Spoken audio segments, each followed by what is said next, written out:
Hello. Where'd my focus? Back here. Ooh, I'm leaning back today. Lean back. That's cool enough. I'll survive. I can turn this off. Immediately regrets that decision. I'll use a fan. That's what I'll do. I'll do the box fan in my feet. That's a little harder to hear than the straight up AC unit. All right. Who keeps moving my keyboard? Probably me, but I can blame something on that. Hello everyone. Welcome to the Escape Corner. How are we doing tonight? This is our little corner of the internet where we get together and we talk about the things that help us escape. You know what? No, this is gonna be too far. I need a remote. I need a remote for this camera so that I can get my focus done while I'm sitting here instead of I wonder if I've got some kind of control. Maybe I do. Ooh, instead of having to get up and do it. Awesome. All right, Serranos, pop culture. Hey, Blaine Coon. Hello, Pop Coon. All right. How are we doing? Today, Whiskey Wednesday. I liked it last week. We may keep rolling with it. I have a few different Japanese style whiskeys that we can sort of cycle through. And I don't currently have a sake in the house that I want to drink right now. So we are cracking open Totori. Put a picture of it up on Twitter if you want to see what it looks like. But the Totori whiskey is going in the lucky cup. I'll hold it like this so you can see it's a lucky cup. It's a lucky cup. Ooh. Boom, right there. That's all we need. Ooh. That all juice.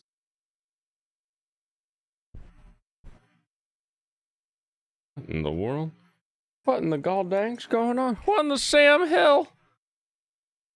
It's not a leaking thing. I gotta switch this.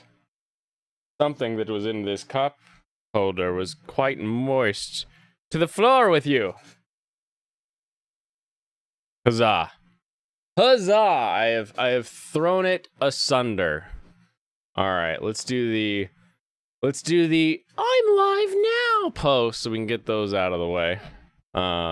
Getting them out of the way. Get that shareable link. Boom, boom, boom, boom.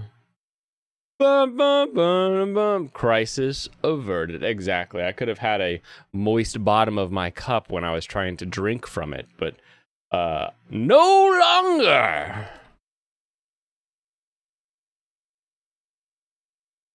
Badoo, badoo, badoo. Boop. Boop, boop, boop. Boop. Boop, boop.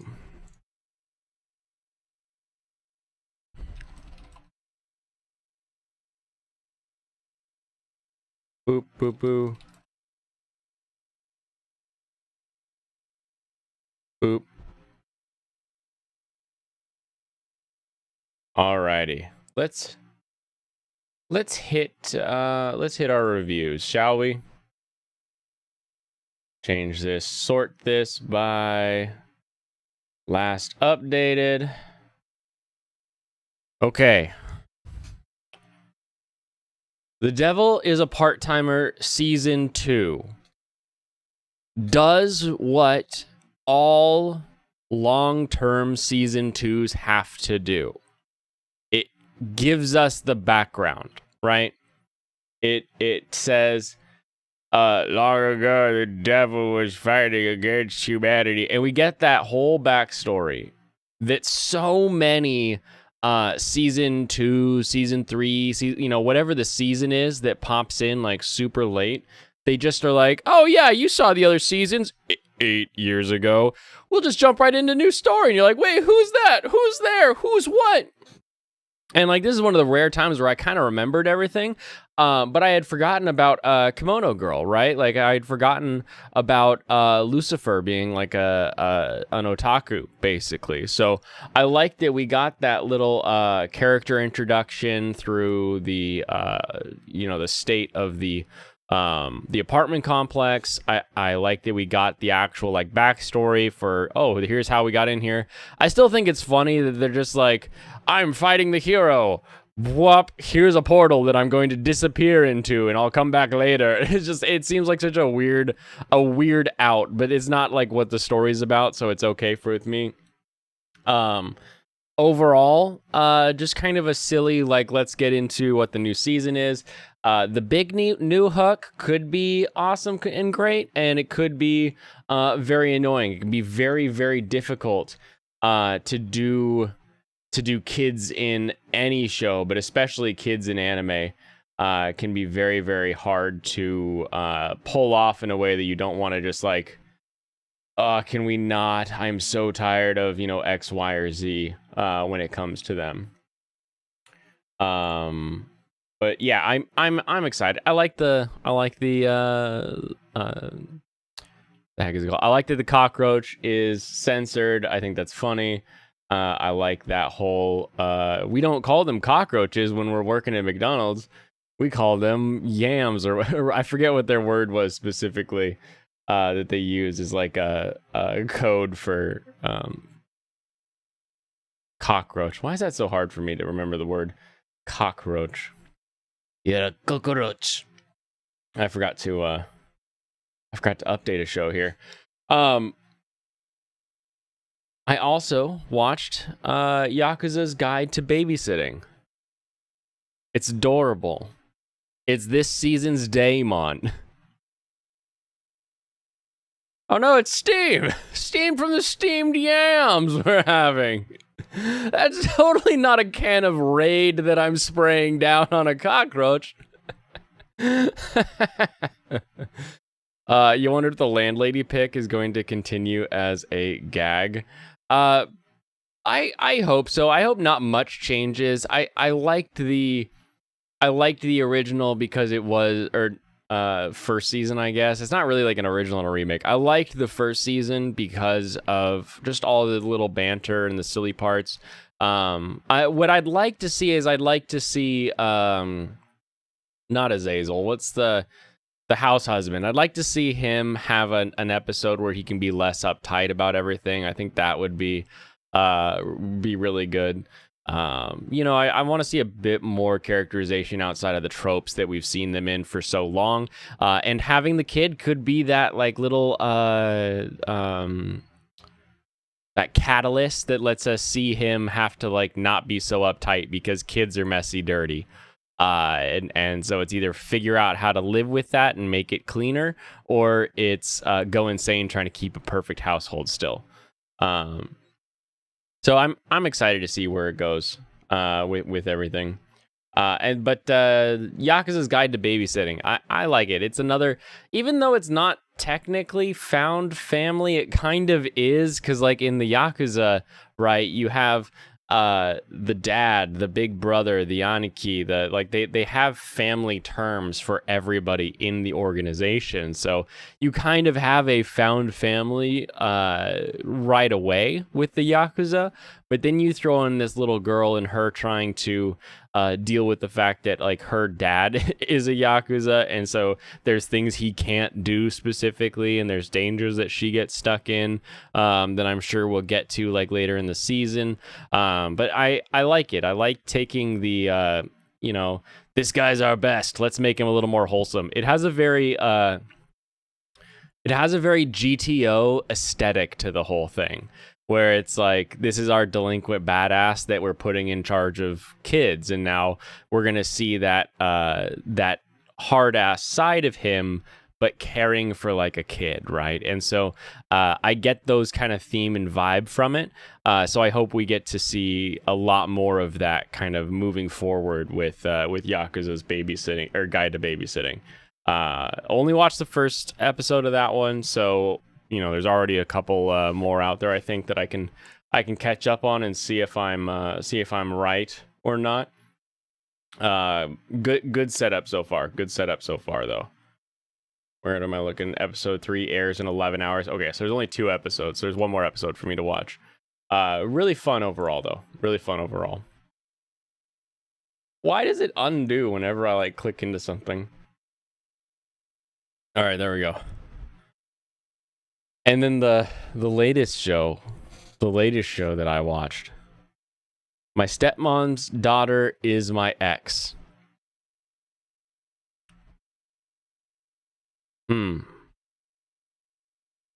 This show assumes you read the synopsis or at least the title pretty heavily. I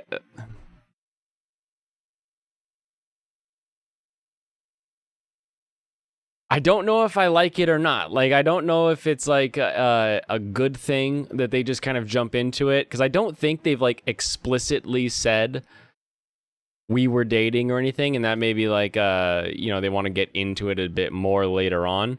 Like, obviously they've hinted at the fact that there's a relationship. She's like, that's what I liked about him, that's what I hated about him, like blah blah blah. Like, we get that. But going just off of the episode and what we consume from the show,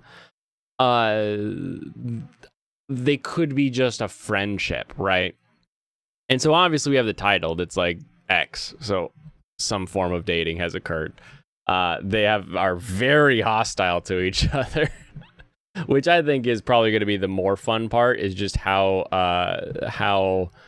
much banter we get out of this. I think banter heavy shows are always fun to listen to, because you'll get a little bit more conversational Japanese instead of performative Japanese, and that just I enjoy listening to it a bit more.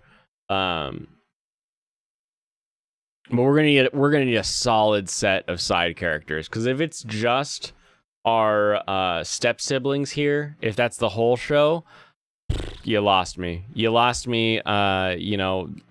Period. Like, they're interesting enough for me to watch a second episode and see kind of if I want it to continue. The stepdaughter, her character design is Sayu from I Shaved and Picked Up a High Schooler, which is a great show, considering how deranged the title is. So I like the character model. I like his character model. He has that bland protagonist with like the hair does this in the middle and then this on the side. Like, it's just a very, very straightforward, simple design that's easy to be like, yeah, high school kid, got it. Yeah, high school girl, got it. But like, where do we go from here? Show me the friends. Show me who's gonna circle around them. Because we've got conflict. Conflict is good.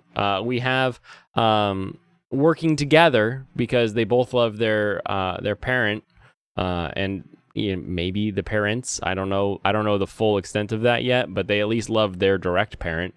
And their parent loves this other parent, so probably by proxy they would care for them in some fashion, even if they wouldn't say like, I love my stepmom, she's great, she just always gets stuck in the washing machine, it's really weird, I don't get it. But we'll see how all that plays out. This show is going to hinge on these other characters that we just, why throw too many characters in episode 1 when you've got a whole season to start introducing things. Overall, though, it's a show. We'll see. Do we have 3, or there are 2 or 3 out right now? There's 3 out right now. Okay, I may have to watch the other 2, watch 2 and 3 tonight, tonight/tomorrow, and see if I want to continue it at that point. And that'll give me some days to process whether or not I want to continue. There you go. There's 15 minutes of what I watched the other day. So, Kanpai, everyone.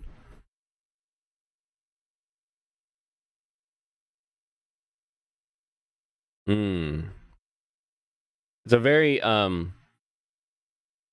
very peppery whiskey. Like, has a lot of the char from the barrel really comes through. Let's see. Let's go to the Totori website. See what they say I should be tasting. I like the I Shaved show. Hearing the character, his Sayu is enough for me to check it out. Yeah. And it kept throwing me off because people were posting memes and pictures and GIFs of the first episode of what is this one called? Stepmom's Daughter is My Ex. And like just the haircut. I was like, oh, I don't remember that scene in I Shaved, but you know, that could be cool. She looks a little short. I don't remember Sayu being that short. And then it was like, oh, this is a new show. Ah, I see. Okay, so we want to look at the Totori blended Japanese whiskey, not the Totori Ooh, there's a Totori bourbon? That ain't bourbon, my friend. I'm sorry. Let's hold on. Hold on. Aged in bourbon barrel. Okay. Okay. That's okay. You can call it the bourbon version if it's aged in a... It literally says on the box, aged in a bourbon barrel. Okay, that's fine. Because bourbon is a corn mash aged in a new white oak barrel for an amount of time in America. You can do all kinds of things to it. Those are your 3 golden rules of bourbon. Heavy corn, a lot of corn in that mash, you know, and then you'll have some wheat. Wheat makes it sweeter. You'll have some barley that'll bring in some of those like earthier kind of beer tones to it. But you got to have a heavy corn mash. I believe it is supposed to be 49% or greater corn in your mash, and new American oak barrels. That means nothing else has been stored or brewed or anything in these white American oak barrels. And finally, it has to age for some amount of time. That amount of time could be a week, could be 50 years. I don't care how much time, but an amount of time must be spent in that barrel in America. From what you understand, you can't call it bourbon unless Kentucky. That is like arguing you can't call it brisket unless it comes from Texas. Just because a certain location makes it very good and has a history of making it very well, there are bourbon rules. Bourbon rules.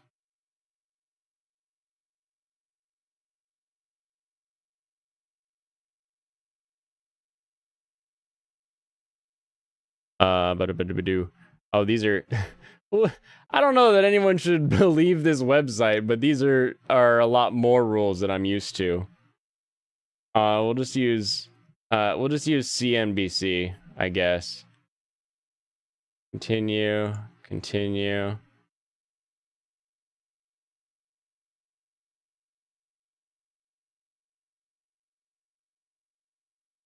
Here we go. Yeah, here we go. Here's the rules of bourbon. These are the five golden bourbon rules. Let's do, if I do this. Oops. God, would you grab the freaking side of the window so it can extend a little bit? All right, there we go. Okay, it must be made in the US of A. That is, contrary to popular belief, it doesn't have to be made in Kentucky. That is a very common thing that people think. That's what they believe. We call it literally the Bourbon Trail. The reason we all think that is right here. 95% of the world's bourbon is made in Kentucky. And most of that bourbon is being made by Buffalo Trace and Knob Creek / Beam Suntory. Those three distilleries probably account for every bourbon that's on the wall. Maybe Dickel. Maybe if you did Dickel, you would have every major label of bourbon on the wall covered by those guys, just by grabbing the bottle and turning it around and being like, oh, this is actually a Suntory brand. Oh, this is actually a Knob Creek barrel, whatever it is, because they've got those giant mountain vaults.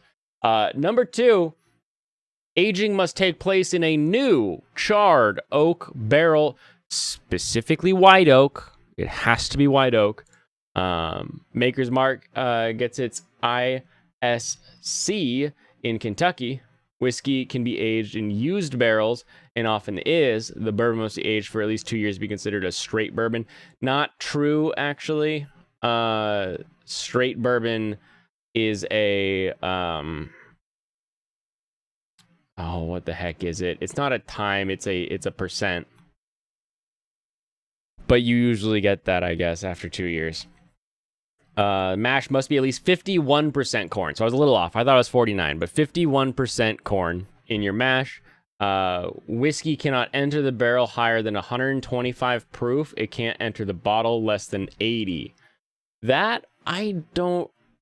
Because these three right here... These are the rules I'm familiar with. I don't know about this as a rule for bourbon. Can't enter the barrel higher than 125 proof. Nothing can be added but water, and only to lessen the proof when necessary. Other whiskeys will add color and flavor, not bourbon. It must be au naturel. That's why bourbon is so great.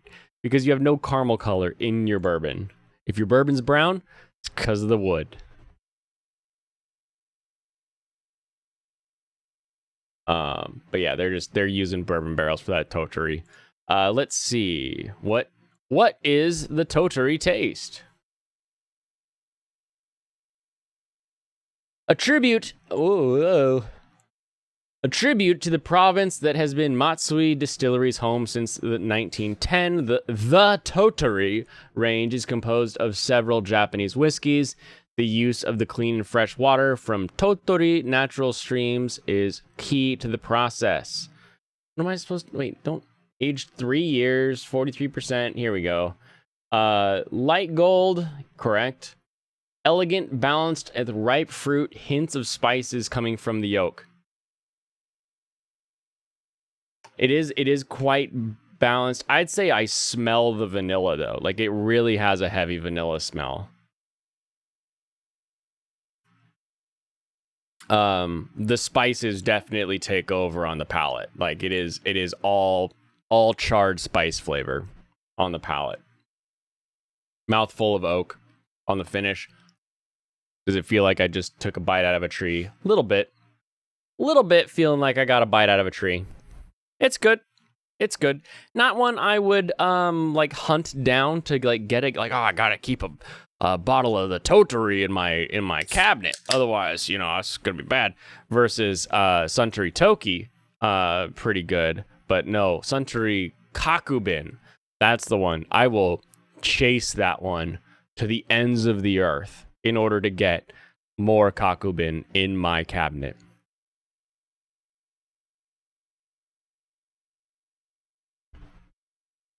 I bring back, like, whatever they let me bring back.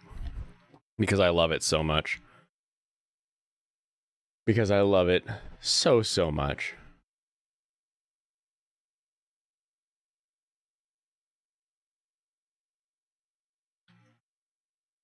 Boo boo doo doo doo doo doo doo doo. Boo doo doo doo doo doo. Boo doo boo doo doo. All right, let's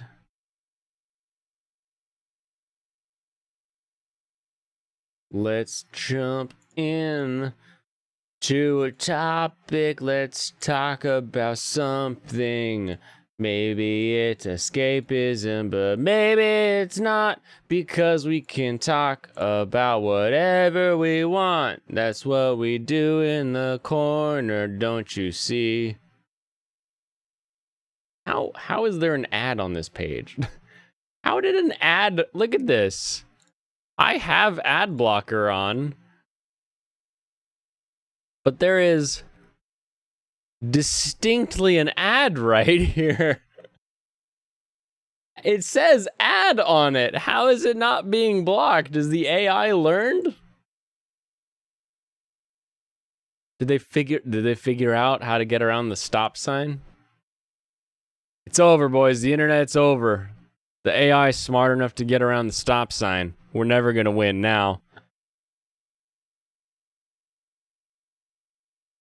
All right. So with this art, I'm going to move chat over here so I can see you guys better. Keep an eye on you.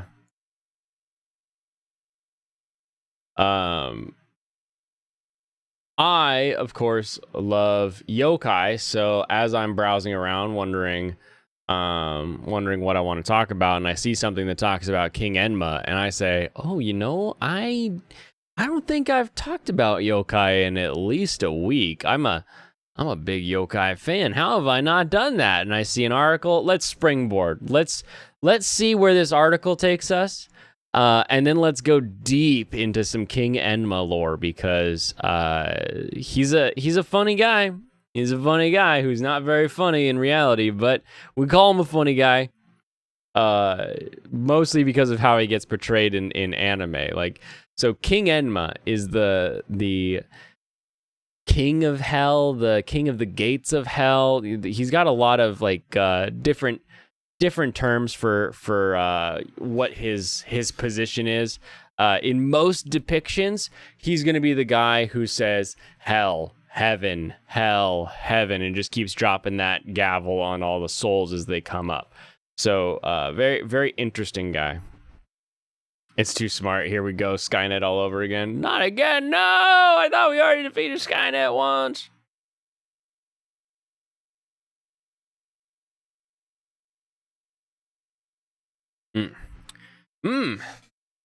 From Dragon Ball to Yu Yu Hakusho to One Piece, the King of Hell sure gets around. Here's the real life history behind the legendary character. Here's a picture of him in Dragon Ball. Anime veterans may be familiar with the Japanese Land of the Dead and the being who oversees the new spirits, King Enma. He appears in many famous series, with Dragon Ball Z and Yu Yu Hakusho being some of the most notable examples. One Piece's Zoro wields a sword bearing his name. Enma's characters range from someone who is stressed and overwhelmed to a manipulator working behind the scenes. But who is he really? Oh my. The legend of King Enma begins in Hinduism. Oh, they're actually... This could be a great article. The fact that it's jumped all the way back to the Hindu tradition, that's crazy. The legend of King Enma begins in Hinduism with a Vedic god called Yama. You'll also remember that Yami is the land of the dead in Japanese. He has no connection technically, but it's funny. It's funny to say in English. He is a deity associated with death, justice, and the concept of dharma, or righteousness, though there is no direct English translation for the word. In the Vedas, the four religious major texts that make up the foundation of Hinduism, Yama was the first mortal to die and subsequently became the ruler of the afterlife. You may recognize Dark Souls, Nito, as being called the first of the dead. Sort of the same idea there. He is one of the oldest Hindu deities and is also the protector of the South. Congratulations, South. You've got a dead god helping you out there. Here we have, what is this, Yu Yu Hakusho, I think? Yama would later appear in Buddhism, where his role and legends differ from his Hindu counterpart. He still presides over the afterlife, but in a more judicial sense. After death, a person will be taken to stand before Yama as he looks over who they were in life, and once he makes his final judgment, the person will be reborn accordingly. Some canons believe there are multiple Yama who... Oh. Got a little burpee there with my My ginger ale. Some canons believe there are multiple Yama who preside over different hells. Interesting. Because Buddhism has that idea of like the layers of hell, which we always associate with, like, and by we, I mean white guys in America, always associate layers of hell with Dante's Inferno, because let's go through the layers of hell, and each layer is a different deadly sin, and it corresponds to the punishment of that sin. Buddhism has the same idea of hell, which is always interesting and fascinating, where you have layers of hell sort of based on what you did wrong. I don't know that there's Yama on each layer, though. In some canons, I've never read that before until I just see it in this article, so we'll see. Modern Theravadan Buddhist incarnation also sends warnings to humans in the form of natural disasters, old age, or illness to remind them of what awaits them in death, should they not consider the karmic consequences of their action in life. Karma is essentially a law of cause and effect in many Indian religions, including Buddhism and Hinduism, where one's actions in this life will determine whether they are reborn into happier lives or horrible lives, either on Earth or sent to one of many heavens or hells. This concept is shown in anime through Dragon Ball's heroes and villains in particular. Yama later traveled with other Buddhist teachings from China to Japan, where he became known as Enma Dao.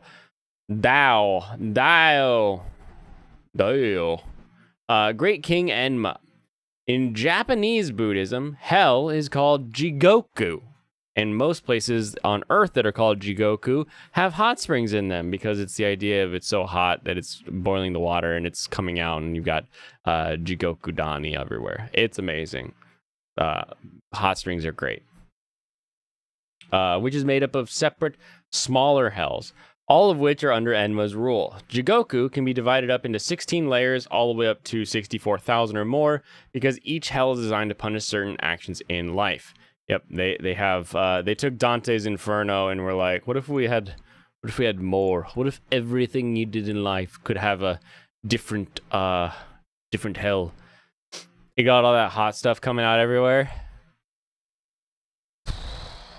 Yep.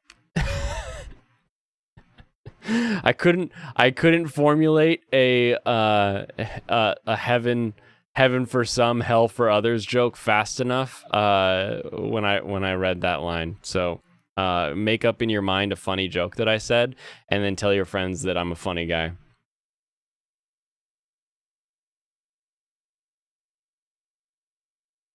It's exponential hell. Yeah. You can see how their hell gets more and more layers as time goes on, when it goes from thieves and people who cheat you in business to people who write viruses for your computer. Like it the hells have expanded. And we have King Yama, who is actually King Enma. The amount of time a person spends in one of these hells is determined by their actions in life, but mostly remains unknown. As shown in quite a few anime titles, Yama is assisted by two heads who sit on pillars on either side of him. Mirume, the female head, can see a person's innermost secrets, while the male head, Kaguhana, can see any misdeeds the person may have committed. Before him sits Shimio, the attendant who reads out the judgments. Wife called 15 minutes behind, listening 2x now. Don't worry. We'll talk faster. That way your 2x will go even faster. I always like trying to okay, if I'm 15 minutes behind and I watch it at 2 times speed, then that means I'll watch these next 15 minutes in 7.5 minutes. But then I'll still be 7.5 minutes behind. And so I'll watch those 7.5 minutes in 3 3/4 minutes, and so it'll take me 10 or 11.25 minutes to then be 3 minutes behind, and then a minute and a half. So now I'm at 12 minutes. So it's it takes 15 minutes of listening at 2x speed to catch up to where we are right now this second. Time's weird. I love playing with it like that in my head. All good. You'll catch up when you catch up, and then you'll listen to that and you'll be like, "Wait, what? Huh?" But we'll see you in 15 minutes from now.